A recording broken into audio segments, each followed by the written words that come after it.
તારીખ 2 એપ્રિલનો એ દિવસ હતો. સુરતના અમરોલીમાં આવેલા નદી કાંઠાના છાપરા ભાઠા વિસ્તારમાં બાળકી પોતાની માતા સાથે ઘર આંગણે રમી રહી હતી. આ દરમિયાન માતાની નજર ચૂકવીને એક આરોપી 4 વર્ષની માસૂમ દીકરીનું અપહરણ કરીને ફરાર થઈ ગયો.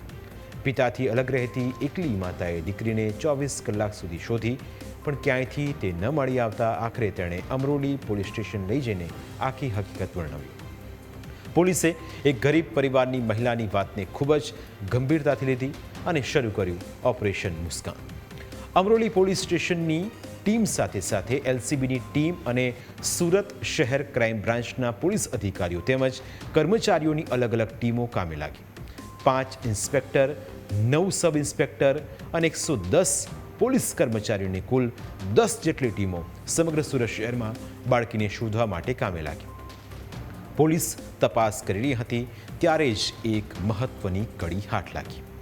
એક સીસીટીવી કેમેરાના આધારે એક એવી હકીકત જાણવા મળી કે આરોપી 4 વર્ષની બાળકી ઉપરાંત બીજા 2 બાળકોને લઈને સાયણ તરફ ટ્રેનમાં જતો દેખાય છે, જેથી પોલીસ દ્વારા સોશિયલ મીડિયા ઉપર આ બાળકીની હકીકત ફોટોગ્રાફ સાથે મૂકવામાં આવી. સુરત પોલીસના કર્મચારીઓએ પોતાના સ્ટેટસ ઉપર પણ બાળકીની હકીકત માટે લોકોને અપીલ કરતો મેસેજ મૂક્યો. ઘણીવાર આપણને પણ ખોવાયેલા બાળકોના આવા મેસેજ આવતા હોય છે. આ વાયરલ મેસેજ કેટલા મદદરૂપ થઈ શકે તે આ ઘટનામાંથી સાબિત થયું.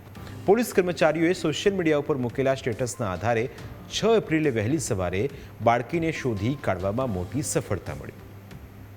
અમદાવાદના નારોલ વિસ્તારના એક જાગૃત નાગરિકે સુરત શહેર ક્રાઇમ બ્રાન્ચના પીઆઈને કોલ કર્યો અને જણાવ્યું કે તમે જે ફોટો સોશિયલ મીડિયા ઉપર વાયરલ કર્યો છે તે દીકરીને ગઈકાલે તેણે એક વ્યક્તિ સાથે નારોલમાં જોઈ હતી. તમામ ટીમોએ જે વિસ્તારમાં બાળકી જોવા મળી તે વિસ્તાર કોર્ડન કરી લીધો અને ગણતરીના કલાકોમાં જ બાળકીને આરોપી સાથે હેમખેમ શોધી કાઢી.